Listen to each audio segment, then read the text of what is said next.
BRB UK. Worse teeth, better accents. Hello, and indeed, ahoy hoy. I'm trying a different voice for some reason with this intro. I'm Dan, I'm one of your hosts. Welcome to episode 566 of BRB UK. Welcome, one and all. You're very welcome. Please wipe your feet on the way in. Yes, that includes you, Timothy. No, I refuse. Timothy, and wash your hands, you Gonna dirty stomp boy. my muddy footprints all over your podcast house. Absolutely, and wash your hands, you filthy animal. How are you? You all right? Yeah. Yeah? Well, I'm still, feeling the tail end of my cold. But Right. It sounds like Coleman has got the full force of it at the moment, basically. So, hence, he's lurking behind the scenes again. Well, we're kind of doing like the Ouija board or Egypt board Coleman, I think is probably the appropriate thing. So he can only communicate using the medium of soundboards, which is about normal for him. So Coleman, hello Coleman. Excellent, correct answer. Will be 1 for yes, 2 for no. Okay. Wow. He must. There we go. All right. Well, sure. Okay, that counts. So we're calming down. So we're going to try and do our best to keep this trundling along this week, because I'm not going to be here next week either. I meant to be going to Iceland, not to hang out with Carrie Katona to answer your inevitable next question, Tim. Get me some frozen prawns, please, Dan. Look, I love me look. The festive season is approaching. You got to get your prawn ring in early. Frozen prawn ring, please. Or it's like basically what you do if you put like a broom handle in it. It's like a ginormous fishy lollipop. It's gorgeous. It's my top tip. I'm not a fan of prawns, to be fair. Tasty. Yes. So I'm going off to Iceland, but apparently it's trying to turn itself back into a volcano as we speak. Oh.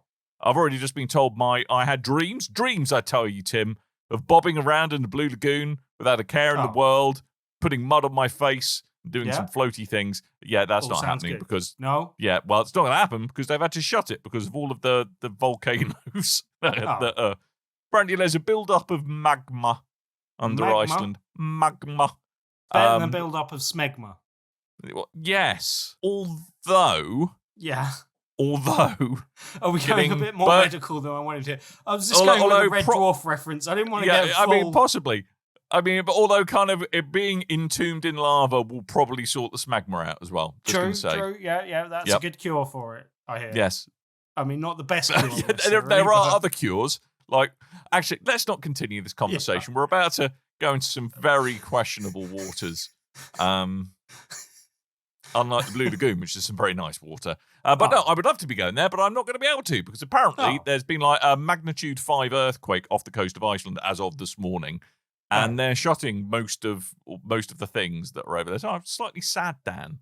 Well, at least I'm still excited to be going away. Big volcano that's spewing out lots of hot gas and stuff that's going to stop you from flying there, which is something that's happened to Iceland in recent memory. So this is a good point, actually. So there we go. So I might be spending a week in Slough. Surely you can find a nice blue lagoon in Slough, no? I think there's a really bad nightclub called that somewhere near here. I think it's kind of, I'm fairly sure that floors was in Police Academy, but yeah. Yes, well, yeah, sticky floors and white leather sofas to be found in there, I'd imagine. Lovely. Anyway. Anywho, we should talk about some video games. I think it's probably going to be a fairly shortish one this evening, ladies and gents, because we haven't had an opportunity to play much. And there's not been a lot going on in the news. Well, you have been playing a thing. I've been playing more Alan Wake, as I promised I would. Oh, yes. I have not played as much Alan Wake as I promised I would, however. Right. I find that because of me I know people sound off in Discord about us turning into a middle-aged grumbling podcast. It's going to happen. Just going to say that, the amount of time I've got at the moment means that I'm literally engaging with Alan Wake like a weekly TV show at the moment. It's like I do an episode a week. Yeah. But it's actually not bad. It's not bad. You get your little kind of, reminder at the beginning, and you get your kind of little nice bit of potted dialogue, and then you get your outro sequence. It's quite satisfying. Last week on Alan Wake. It was a bit. It was a bit. Apart from I have to do that myself. Last time you turned your computer on and played Alan Wake, the following happened. Stuff and things. Zombies with their bits out. Which, by the way, I'm so glad that I can add that to my bibliography. Thank you, Richard Kirk, in Discord. that will sit proudly on my CV alongside my other publication. So thank you. Thank you. You have to join the Discord to see exactly what Dan's talking about, but that was some good quality Discord content this week. There was some good Discord content. Yeah. People basically, taking phrases I've said, turning them into inspirational books and making the cover art for them. So it's quite good fun. I want that as a poster to go up in BRB towers somewhere. Really? It's not just zombies with their bits out. Yeah. Yeah, I'm trying, because I know Coleman's on well, I'm trying to limit the swears this week. Good idea. I know. I thought so. We won't stick to it, but good plan. But I mean, it continues to be awesome. It continues to look phenomenal. Absolutely loving the. I've done a bit more combat now. Okay. And I think it kind of feels like it's leaning into almost kind of quasi-Resident Evil territory a bit more. I think they did consciously say they were going to make it a bit more survival horror-y. I mean, obviously, when you start the game, you can select, hey, look, I just want the story experience, and I don't see any zombie bits. But yeah, it seems to be leaning quite heavily into it, the kind of real paucity of ammo and resources. It feels a lot more resource constrained in terms of like bullets and batteries for your flashlight than I was the about original to say, Alan you still Wake get the did. horror of the batteries from your flashlight running out. Yeah, you do. Yep. Still got that. But yeah, no, I mean, what else am I going to say? It's Alan Wake. It continues to be great. Yeah, go play it. But I mean, I'm actually quite interested. I mean, when you type this into our WhatsApp chat, I was like, Nickelodeon All-Star Fight. What has Tim done? So Nickelodeon All-Star Brawl 2 is what you've been playing. I'm not going to lie. The first one kind of passed me by. The first one, I think we eventually got free on PlayStation Plus at some stage. I will point out that essentially, I also didn't pay for this one because I was given a review code for it. But I was interested in where this sort of went. Anyone doesn't know, the first one, I think it kind of got like 7 out of 10 ratings. I think it was 7 out of 10 on Steam, and it was that kind of rated. And in a way, it was almost a slightly generous 7 out of 10, you might have said as well. This one, from what I have seen from other people's things, I don't often look at other people's reviews. I just happened to come across it, and I was looking up, because it contains a lot of Nickelodeon characters, and I am less familiar with more modern Nickelodeon characters because, I'm an adult and stuff. Yeah. So just to kind of just set the scene a little bit. So my understanding is that this is the second in the series that follow on, unsurprisingly, from Nickelodeon All-Star Brawl, and much like the original, it kind of to me, I want to say Poundland Smash Brothers. That sounds bad. And that was literally what the previous game was. This game, and I think I'm correct in saying from what I've seen as well that there were other games that they'd done in this style prior to the previous one as well. But this is the second one in that series. And as such, kind of proves that when it comes to video games especially, you should plan to make more than one game in a series, because it's often the second game in the series where you really settle into the rhythm of the game, actually discover the things you got wrong in development of the first game, and kind of settle in on the formula for the second one. And this one has added a few things from the first one. Anyone doesn't know, this is as you said, Super Smash Brothers style game, but in so much as that is what we call a platform fighting game, basically. Okay. And I've always been a little bit dismissive of them, but in more recent times, I played, and I can't remember the name of it now, but the Warner Brothers equivalent of this, that was kind of the one that they've now taken away and is no longer available, or is going to be no longer available. And anyway, because they wanted you to multiverses. Yeah, yes, multiverses is exactly that. Yeah.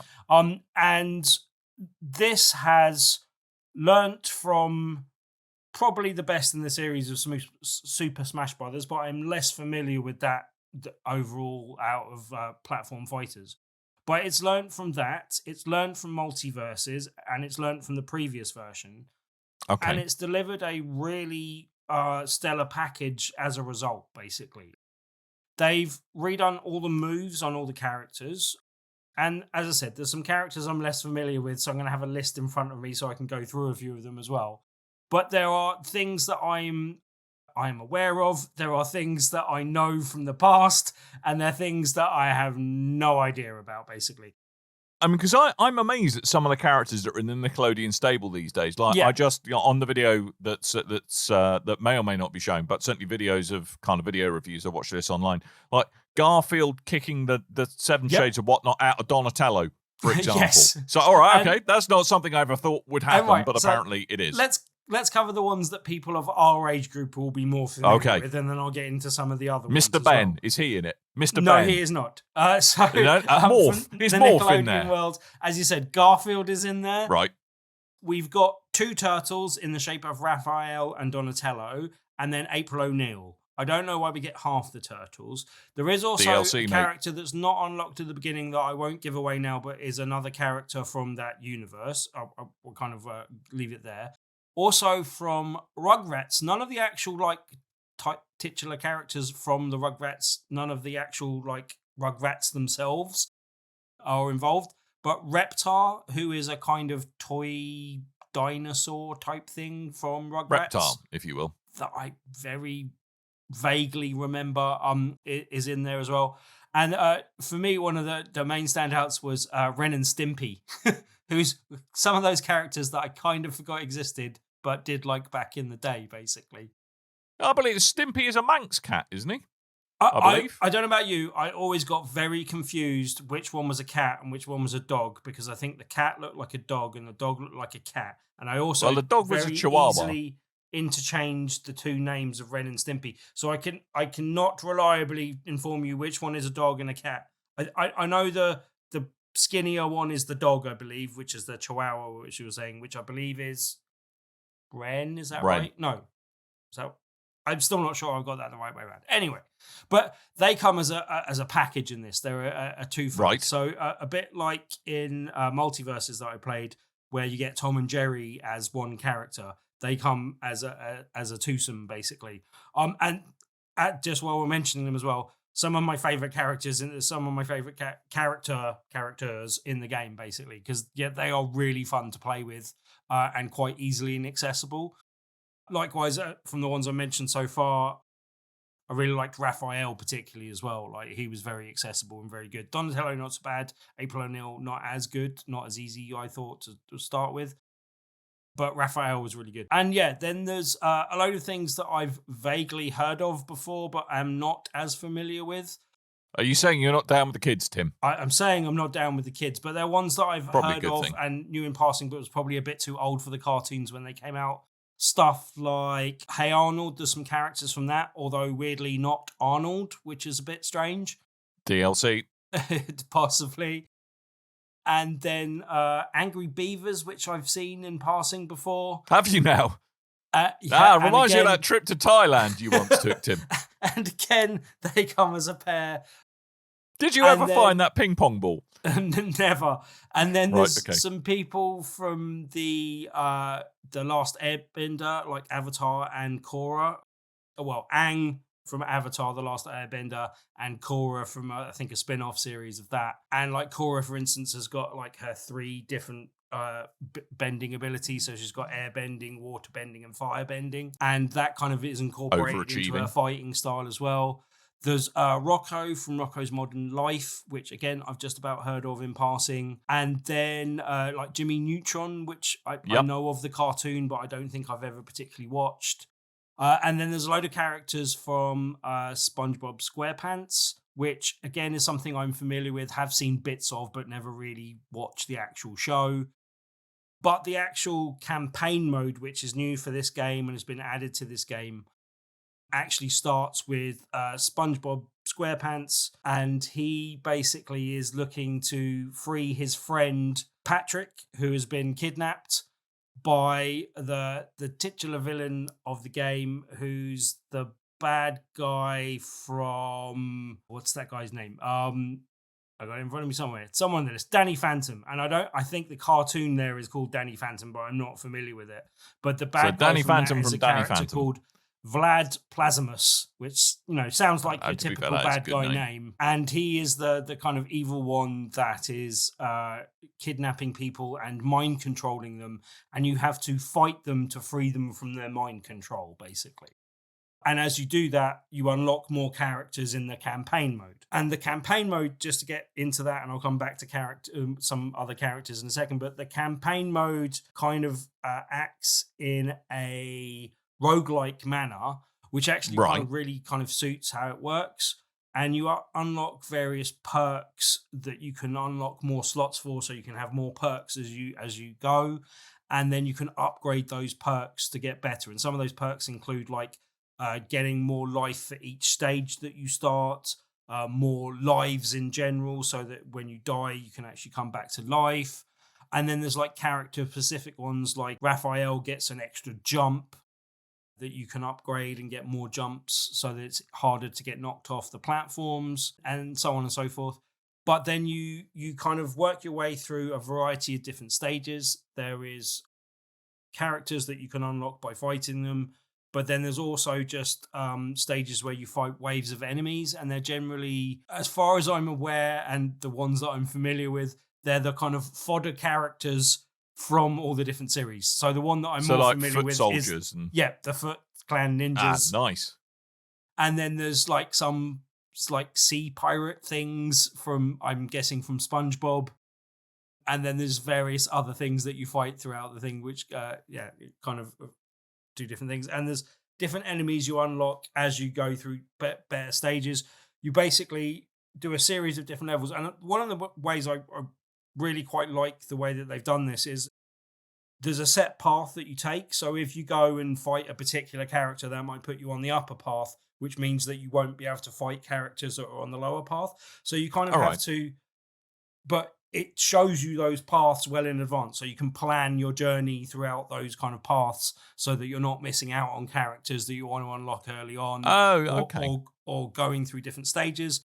There's also various mini games that you can fight through there, like popping balloons and doing other things that give you other types of bonuses. And then there's characters you meet that can give you temporary stuff. The perks that I was saying are persistent from one run to the next.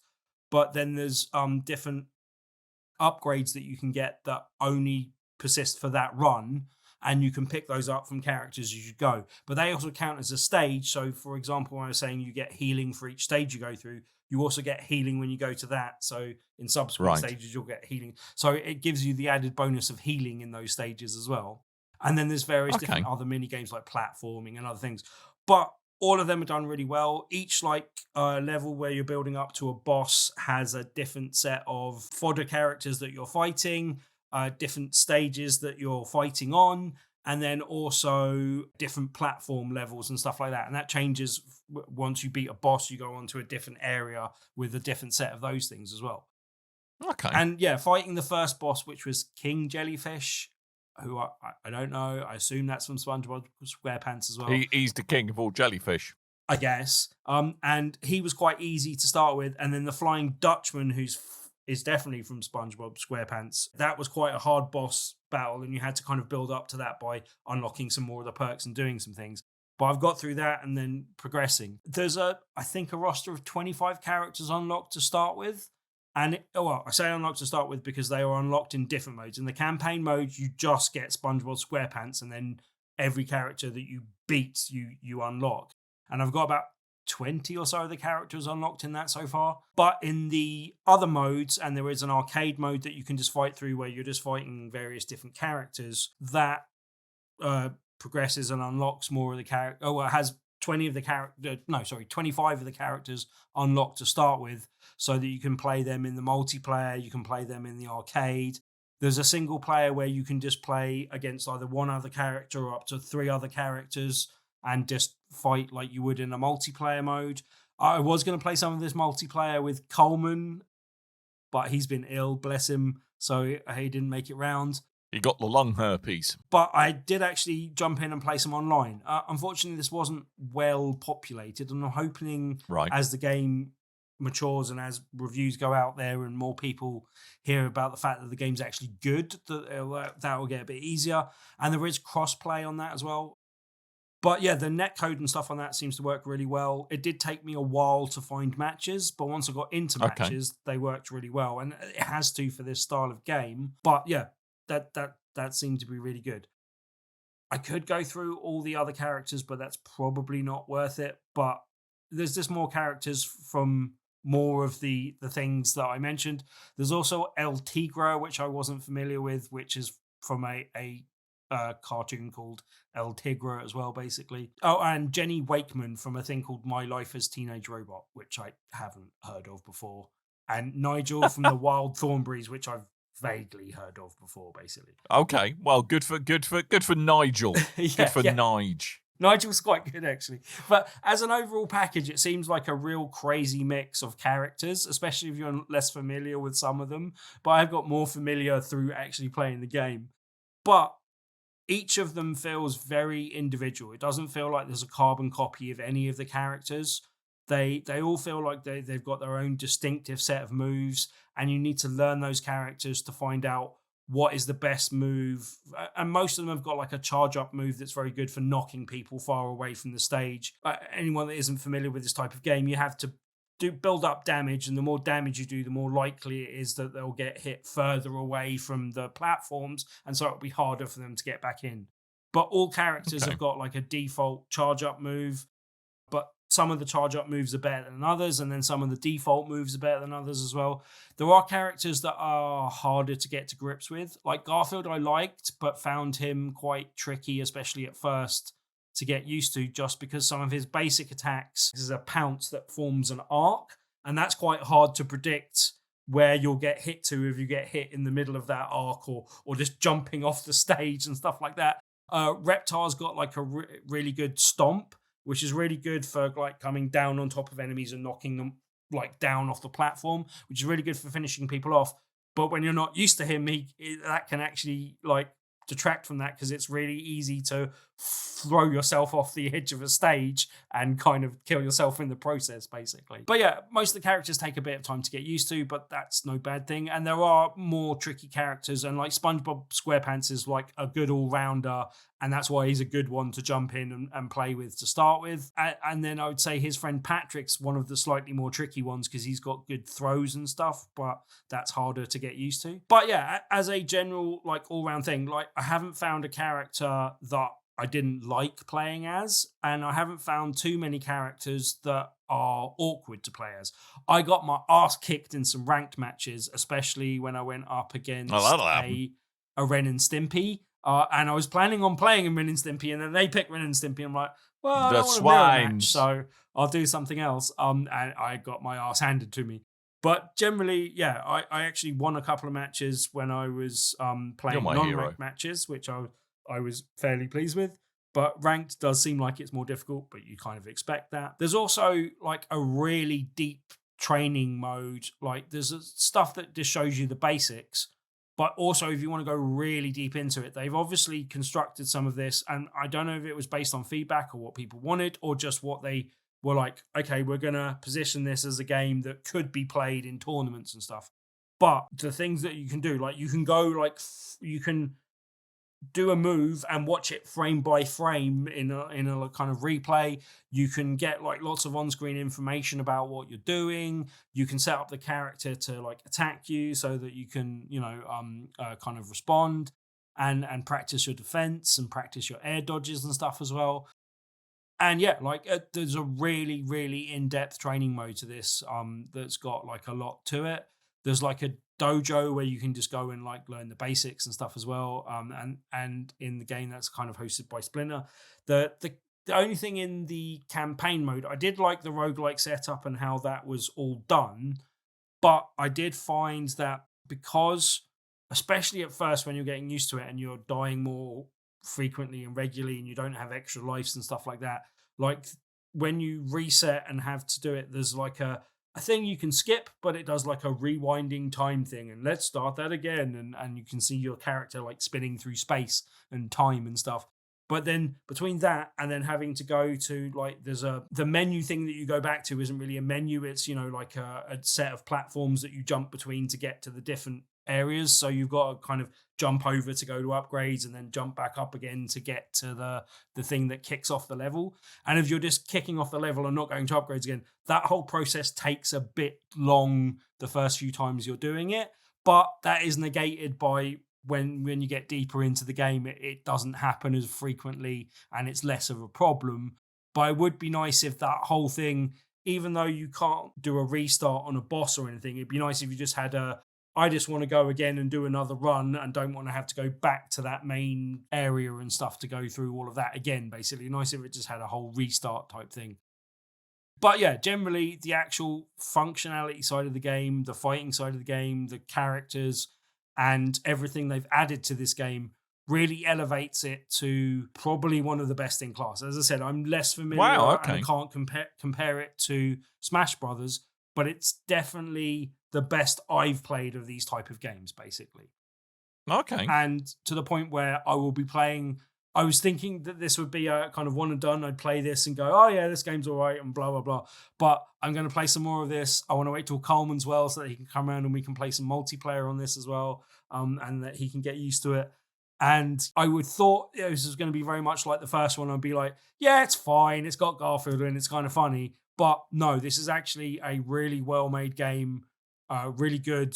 As I said, it's highly rated, so it's not just me. But yeah, I can heartily recommend this, especially if you like your platforming fighting games. But even if you're not, this is a good one to jump in on and just play if any of the characters appeal to you in general, or you think you might like the style of game. It's a good one to jump in on, especially as it's quite good at onboarding you and has got quite a lot of depth to it and quite a lot of game there as well. So yeah, I recommend it. So it kind of, I mean, I think that's the thing that always surprised me. These kind of games look very cute, saying, look at all the cartoon people doing the things.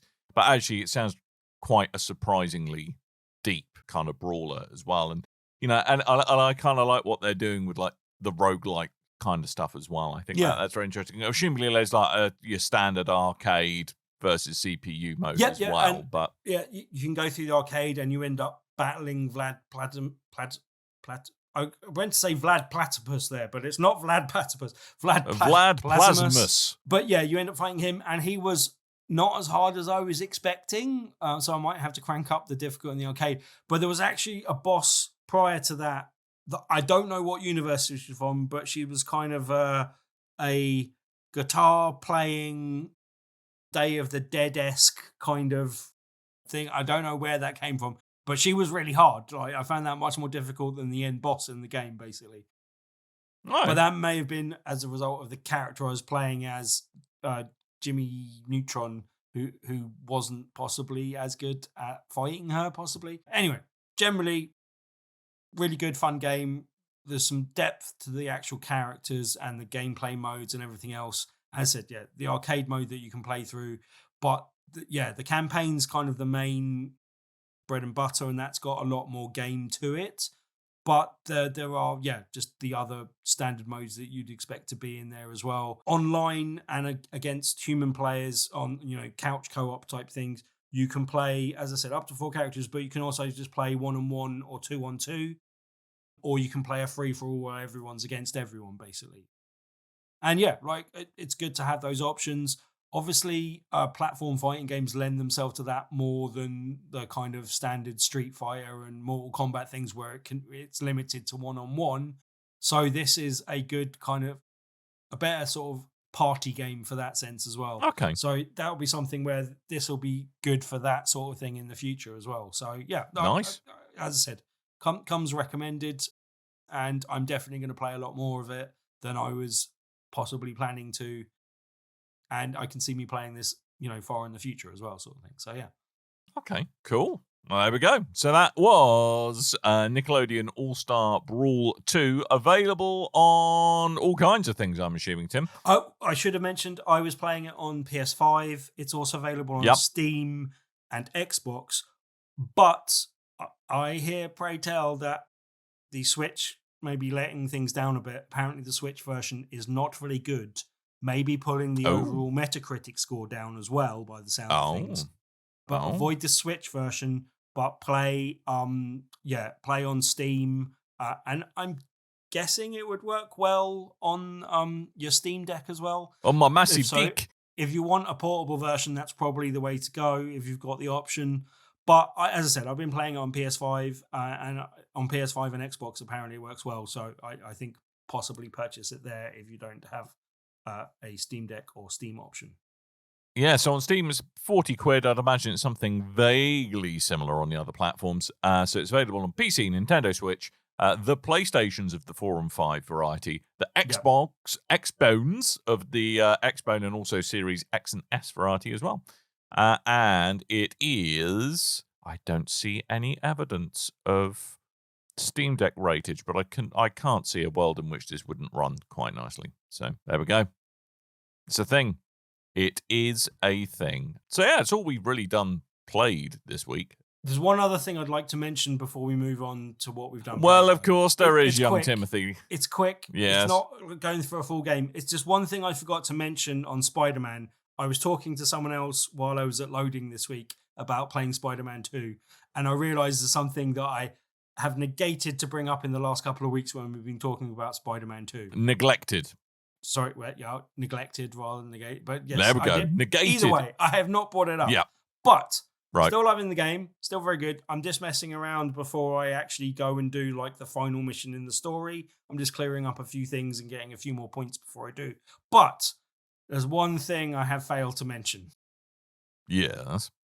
Mary Jane's face. Okay, what's wrong with MJ's face? To a greater extent, hers. And then also, right.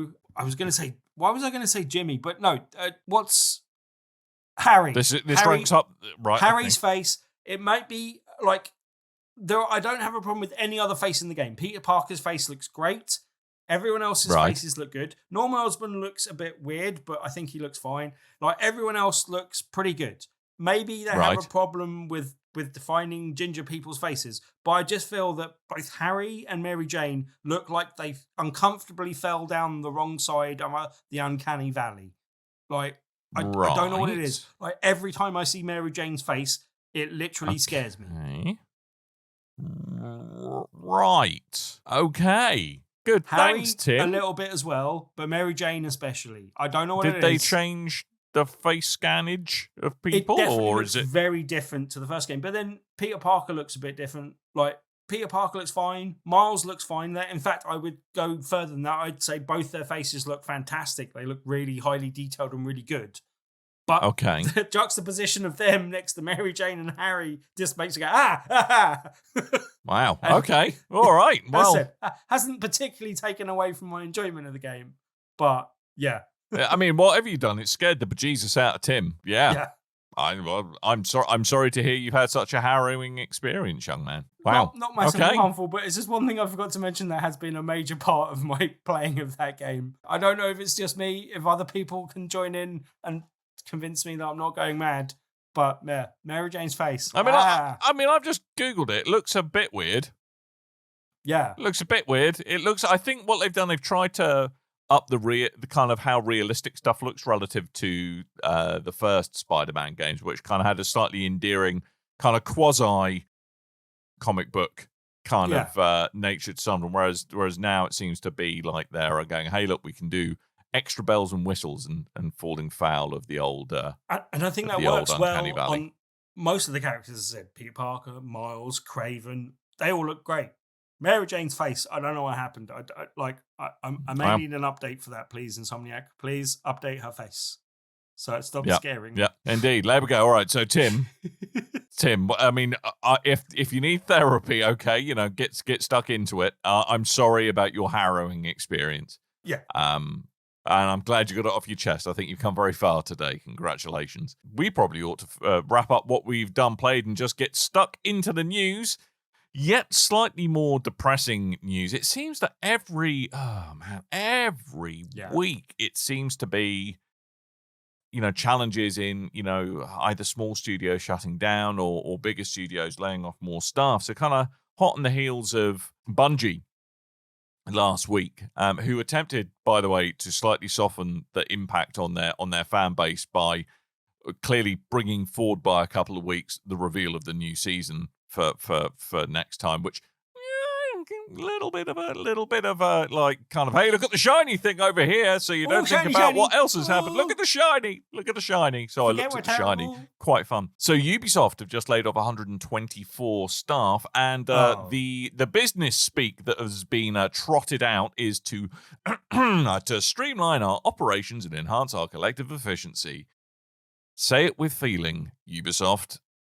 It's all right. They weren't people. Don't worry. It's right. But the main thing is at least they've enhanced their collective efficiency. That's the main thing. AKA do more with less, please. So it's largely affected their Canadian studios.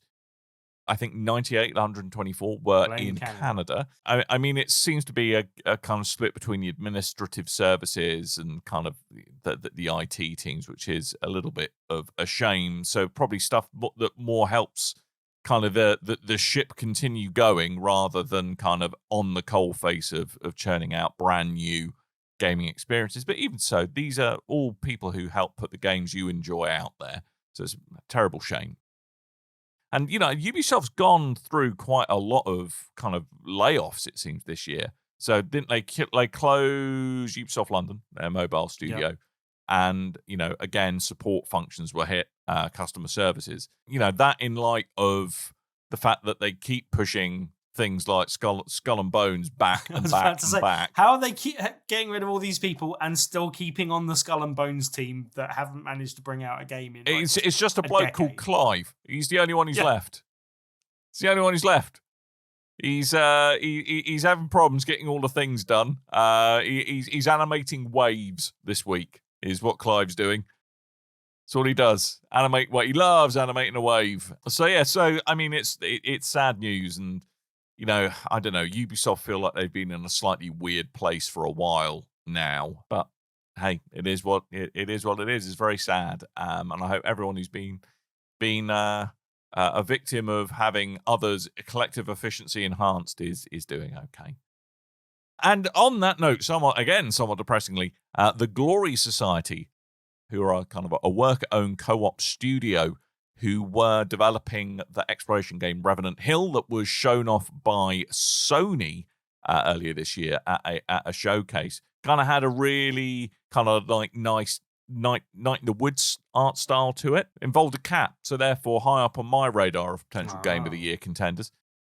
They have shut up shop. I mean, I mean, I know it's very difficult for small publishers and small studios these days, but yeah. So they've. I mean, I think that the reasons they've given is that they're all about the team, and they're not about just swapping more people in to get a product out the door. It sounds like some members of their team have had challenges with their health, which means they've had to step away from the project. And it sounds like the Glory Society are all about people first, other stuff second. So they've taken, bearing in mind that they don't feel they can replace these people in good conscience. They've decided to end the development of Revenant Hill, and it seems that it may well be time being called for the Glory Society themselves. If you go to their website, they describe themselves in the past tense. The Glory Society was a worker cooperative that worked on a game called Revenant Hill. So desperately sad. Yeah, that's very sad. This almost seems like the opposite of the Ubisoft news. And I kind of wish that, these collective cooperative worker-owned studios were a bit more successful. We obviously had the whole Zalm Studios, was it? Was that what they were called? That kind of imploded as well. But that seemed to be like higher up management making some weird decisions and stuff as well. But yeah, like, I don't know. The video game industry doesn't seem like it's in a great place right now. And it does. I would like these type of things to be successful over and above the massive conglomerates. But there doesn't seem to be a good, happy, easy path for video game development generally at the moment. So, yeah, bit of a sad time for the industry. So, yeah, I mean, so I hope, again, everyone's as well as they can be. And whilst obviously it would have been lovely to see Revenant Hill there, I mean, humans and real people come first. Video games come second. So I hope everyone who has been part of that team as well as they can be. Probably vanishingly slim chance are actually listening. It's good to see a studio do the right thing for the people it looks after, rather than forcing an increasingly small team to sacrifice other aspects of their life just for the sake of the game. So there we go. So that's that. But there is some good news if you're this way inclined. Nintendo and Sony are teaming up. That's right. The PlayStation's back on in its original Super Nintendo form. That's how I'm viewing it. They're going to collaborate on a live action, he says with a degree of skepticism, live action version of The Legend of Zelda. Now, this is going to be produced by Shigeru Miyamoto and Avi Arad, who has been involved. I think he was kind of one of the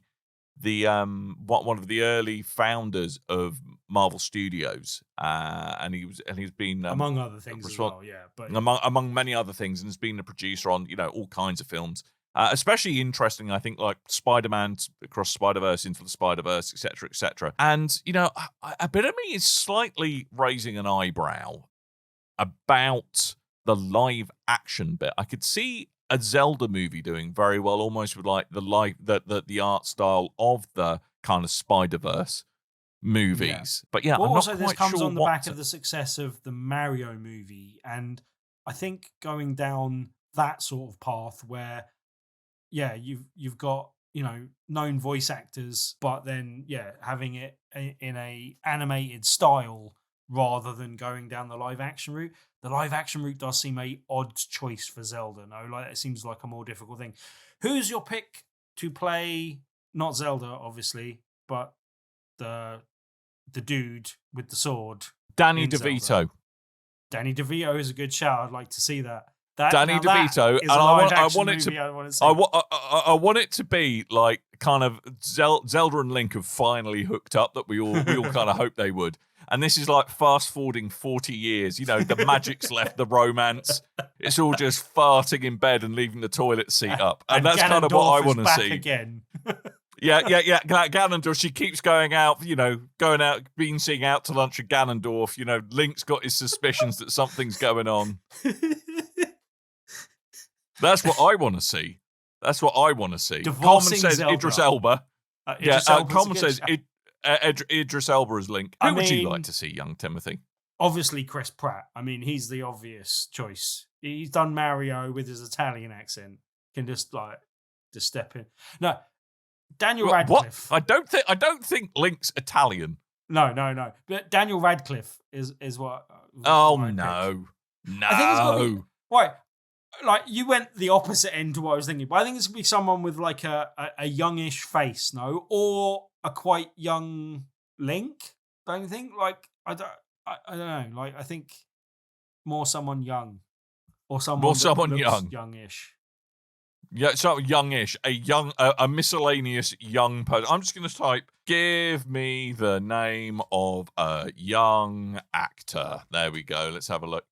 Timothy Chalamet. There you go.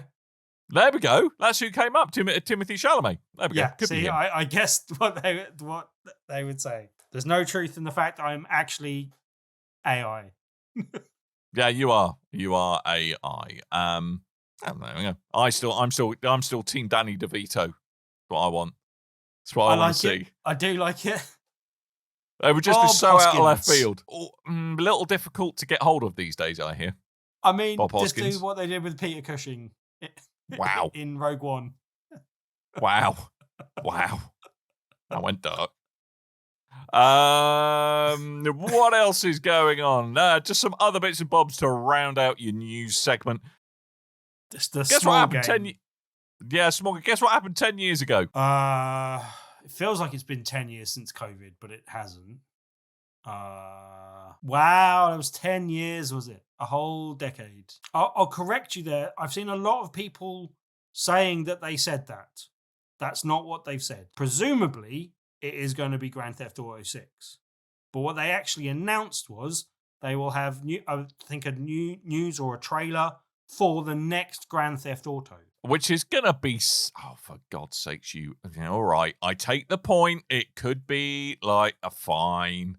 It's going to be Grand Theft Auto 6, dude. It could be Grand Theft Auto 6. I think they'd be setting people up for disappointment if this wasn't the next Gran Turismo, as in a sequel to number 5. But What? they could be pulling away Gran from Turismo? calling it number 6 because it could be a live service platform type thing or something for Grand Theft Auto. Or it could be like, we're remaking San Andreas or something, like it could be something entirely different.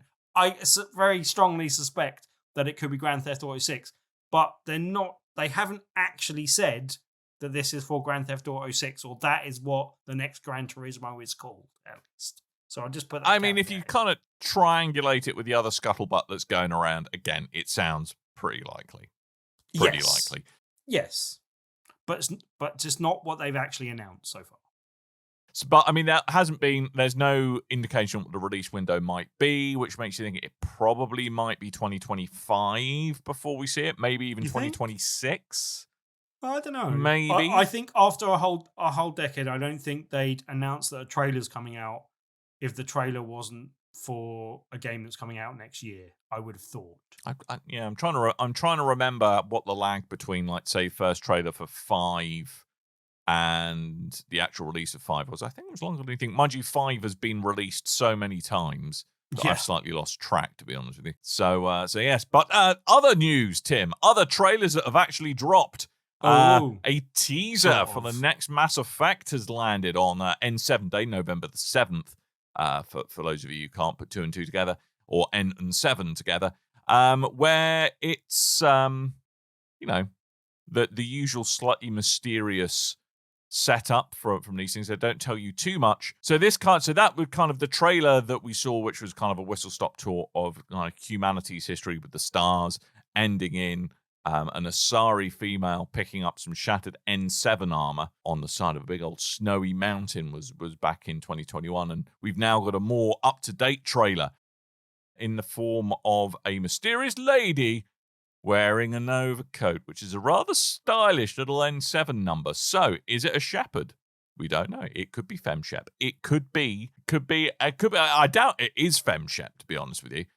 Could it be when you said shepherd, I was like envisaging, yes, that one man and my dog, exactly. Sheeps in space. That's all right, boy. That's all right. Get rid of the pen. You're right. All right. Come by. Yeah. Who's a good boy? Who's a good boy? Who did well with that? Sheep in space. Yeah, mate, I would pay for that. That would be good. So I mean, kind of. No real surprise there that there is kind of yet more N7 folk, but it will be interesting to see how it goes. Is it another Spectre? Who knows? But it's great to see that it continues burbling along its way. I don't know if we've had a release date for whatever the next Mass Effect is, other than just it. Oh Lord, it's coming. I don't think they know yet themselves. Basically, I think it's yeah. I don't know about you. I don't have much faith in BioWare as it stands at the moment. I love the studio and I wish them well, and I really hope they get back to their greatness, but I don't have a lot of faith in them doing so. Anthem really didn't hit well, and Andromeda didn't hit well. Oh, that reminds me. I think they've been the same studio. Are you going to do an Anthem update? Yep. I don't think they've been the same studio since the Doctors left, and they just seem to be losing their way. I hope they come back. Maybe they will do something good with, is it Direwolf, the new Dragon Age that's coming, I think? I'm hoping that lands, and I'm hoping they get back on track with Mass Effect, because it's one of my favourite game series ever. Well, I have a hard time saying that with Andromeda as part of the equation, but Mass Effect 2 was one of my favourite games of all time. And yeah, it'll be a shame if that doesn't continue, basically. So there we go. So Anthem, you can, if you shop around, you can get it as cheap as £3.95. Probably worth £3.95. Is it? Yeah, it might be, assuming it still works. That's what I'm guessing. I might unwrap my copy from its cellophane and see. Wow, you haven't even got as far as that yet. No. I mean, there's at least 50 pence worth of entertainment for that, dude. In all fairness. That new game. Nice little unwrapping experience. Oh, Jesus Christ! Some people are. Why are people selling it for £30? It's not worth £30. No. Just no. Just no. So there we go. So that's BioWare, and I believe that might be a lot. And what's really left is, I know we've already talked about there was going to be the exciting news of, the range of my books that were coming out, starting with it's not just zombies with the bits out, but other stuff could be available on our shop, tpublic.com/store/BRB, like things with my face on it. Things with your face. That's right. I know. Things with my face. Go buy them. Things with my face. Things with my face. Other stuff is available, but most importantly, things with my face. Tabletop Tuesday is nearly upon us because we're currently a Thursday and we're recording, which means, lordy goodness, there's only a couple of days to go till Tuesday comes round again. What is happening this Tuesday, young Timothy? As you don't indeed know. alluded, Excellent. Tuesday is a Tuesday, and this coming Tuesday at Tabletop Tuesday at the Loading Bar in Stoke, Newington, we, as we do every second Tuesday of the month, we are having our social deduction night, which means we'll be playing games of Blood on the Clock Tower, as that is the flavor, I was going to say flavor of the month, but flavor of the year pretty much. It's pretty much what we're playing every Tuesday, second Tuesday of the month for this year, and will likely be the case for the rest of the year and going forward. But it is a really good fun social deduction game where lots of players can get involved at once. If we have enough people, we'll do what we did last month, which is where we have one game for new players and one game for more advanced players. And yeah, that was good fun. I actually got to play with some more of the advanced players, as I get to play every month. So I kind of have some idea what I'm doing. But yeah, anyone that hasn't played Blood on the Clock Tower, it's a really good fun game and can do lots of people. It's a whole village worth of people. You all get different roles, and there are some demons amongst you that you've got to try and oust and find out who they are before they kill everyone else in the village, basically. So yeah, really good fun game. If that interests you, you can come along and join the game. There are more details on the top left-hand corner of bigredbarrel.com, or you can join the over 2,000 people in our meetup group with our over 250 over 250 reviews averaging at 5-star. And you can, Not like search you for like. Tabletop He doesn't Tuesday. like to talk about it. Oh, He no, doesn't I crow talk much about it. But you can search for Tabletop Tuesday on meetup.com, or just come along and join us on Tuesday at the Loading Bar in Stoke, Newington. So go there. Loading Bar, Stoke Newington. Every day that's a Tuesday. Every is day your day that's for a Tuesday. Tabletop Tuesday. So I think that's about it. All that's really left for us to do is to remind you to go to the various corners of the internet in which we live. If you're listening to this, congratulations, you found one of them. But we do have a website, www.bigredbarrel.com. We have a Discord, which has an improbable and unpronounceable link, but Coleman is awesome and has put links to it in the show notes. You should click there. There's also a link to it on the front of bigredbarrel.com, facebook.com/bigredbarrel, x.com.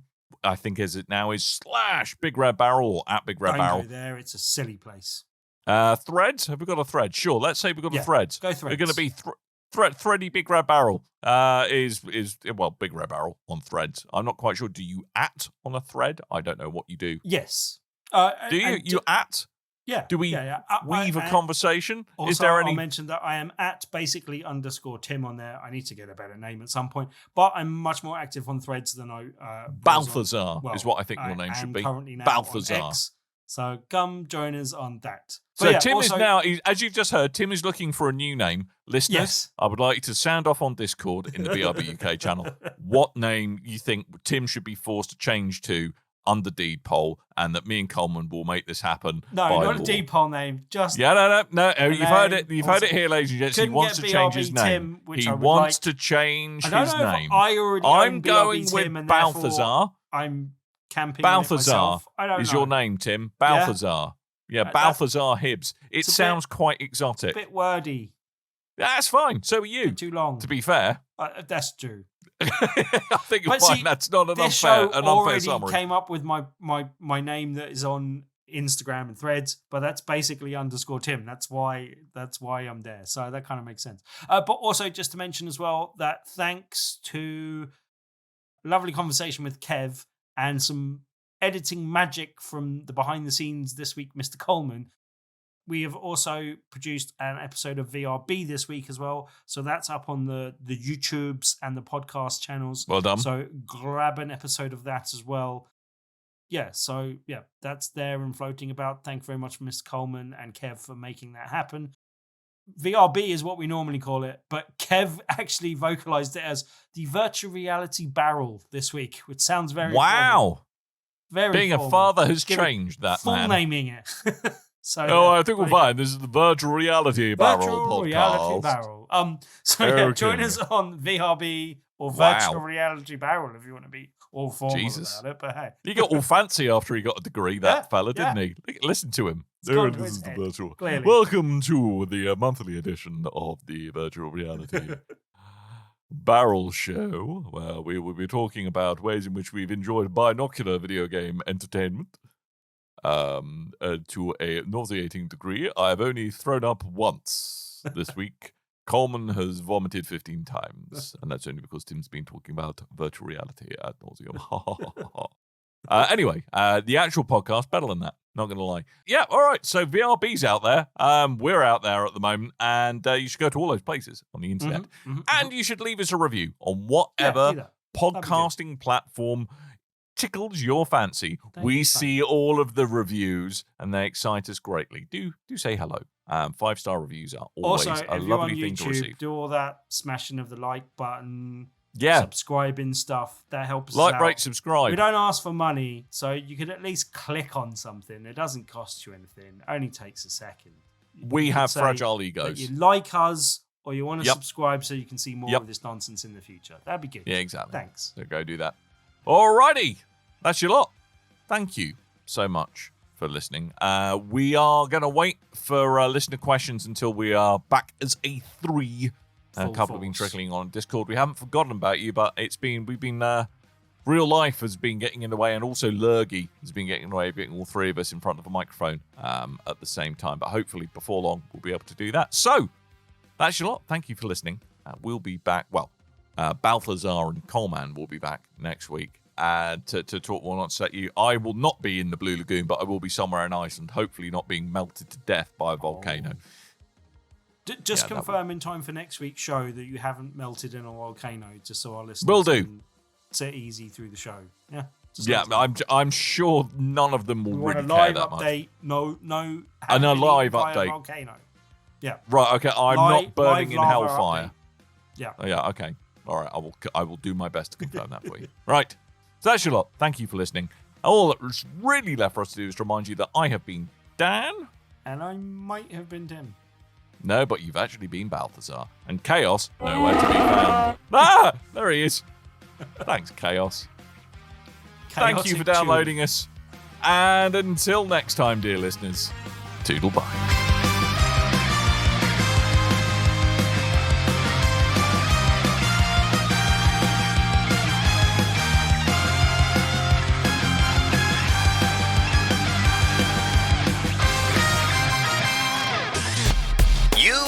Your ears are quite welcome for the podcasting goodness that you just heard.